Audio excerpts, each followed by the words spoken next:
Welcome back to my lecture series. This is Muthuminal, our Assistant Professor from the Department of Agricultural Engineering at SNS College of Technology. Today we'll see the continuity of the previous class, that is what we have seen in the previous classes, basic methods of surveying. Today we'll see about the topic classification of surveying under the unit overview and classification of surveying under the subject surveying and leveling for the students of second year, third semester.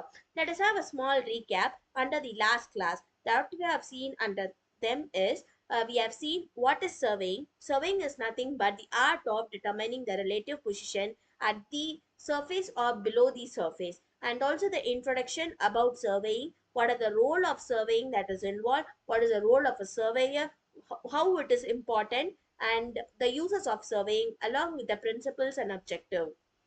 We have also seen the main classification that is involved in surveying. The first surveying method is plain surveying, and the second one is geodetic surveying. Here you guys would have noticed that there are two main categories that are to be identified under plain surveying and geodetic surveying. Plain surveying is nothing but it is only suitable for smaller area where the entire area is considered as flat surface, while the geodetic surveying, it is used for larger area but it is considered as not flat. So this is how the two major difference between plain and geodetic surveying. As far as yesterday's, we have started about the kinds that are involved in surveying, that is dependent upon the nature of field, the objective of survey, what are the methods involved under survey, and the instruments used. Now we'll see very detailed upon the classification of survey based upon the nature of field. As you guys have seen shown here, what in the sense, if the survey is involved in measuring a data that is related to depth of a land, that means that the surveying involved in measuring a relative position or a data which is involving a land, then that kind of survey is said to be as land survey. And also, if we are going to collect a data or identifying a position with respect to marine areas, then it is said to be as marine survey. Similarly, if it is considered or identifying a relative position which is related to that of an astronomical region, then it is said to be as astronomical survey. These kinds of survey are again splitted up into several kinds, that the first one is topographical survey, second one is cadastral survey, third one is city survey. Topographical survey is nothing but in this kind of survey, the topographical features of the earth is notified and mapped down. At the cadastral survey, it involves the identification of the location of certain points that is involved in the cadastral areas.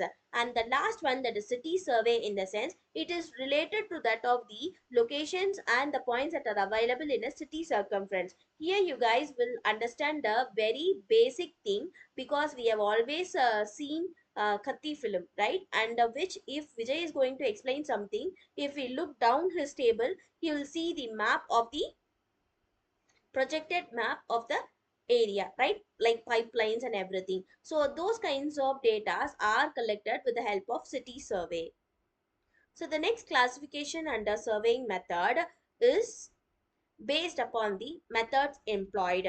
The first method is triangulation survey. As we have already seen that the principle involved in surveying is triangulation. So, if the method of splitting the entire area and splitting them into several kinds of triangle, and then that kind of survey is said to be as triangulation survey. And the second one is traverse survey. So that means that I'm going to identify an area by covering entire path in a closed manner or in an open manner, which going to be in a circular method. So that kind of method is said to be as traverse methods.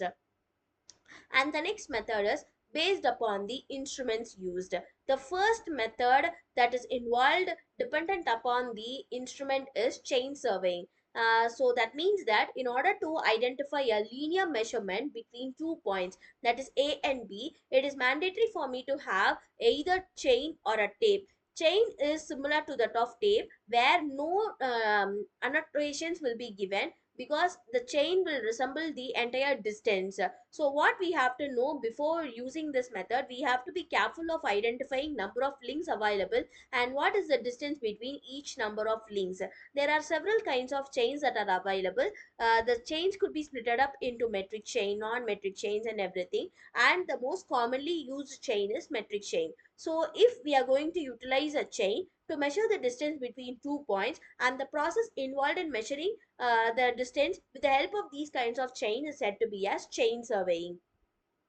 The second one is compass surveying. So the distance is not alone uh, limited, and also we have to know what is the angle that is involved in it. So in order to identify the angle, what we are going to use is compass. So compass is of two kinds. The first one is prismatic compass and the second one is surveyor's compass. If you are going to use these kinds of compass in identifying the angle or elevation, then that kind of surveying is said to be as compass surveying. The third one is plane table surveying. What we are gonna do in the sense, we are going to utilize a table where we are going to mark the entire area that is available, relative position that is available around us, and convert them into an horizontal projection into a paper. Okay, so that kind of method is said to be as plane table survey. The next one is theoretical surveying. Theodolite surveying is nothing but which helps us to identify the vertical angle and horizontal angle and also the elevation of a structure. So the next one is tachymetric surveying. It is nothing but the utilization of total station, which is an upgraded model of theodolite surveying. The next one is aerial surveying, where we are going to use the aerial photography like balloons and everything to calculate the data that could be available. The last one is photographic surveying. It is also involving picturizing the data that are available. So there are several kinds that can be used under the methods involved. The main method that we have to know in the sense direct method and indirect method. Direct methods are of five kinds, that is phasing, phasometer, pedometer, odometer and chaining. Chaining is the one that involves a measurement of distance with the help of chain. Phasing is nothing but using your feet distance. Phasometer, we have a step counter, right? With the help of step counter, we are going to measure the distance between 2 points. Speedometer is nothing but measuring the distance between the points with the help of step counter along with the distance. Odometer is speedometer is commonly seen under vehicles. So this is the reference video that I have prepared for today's lecture series. When you guys have time, you guys can go and watch this. And also these are the things that I have prepared for today's class. If you guys have any kind of doubt or anything, ping me anytime. See you at the next class. Thank you.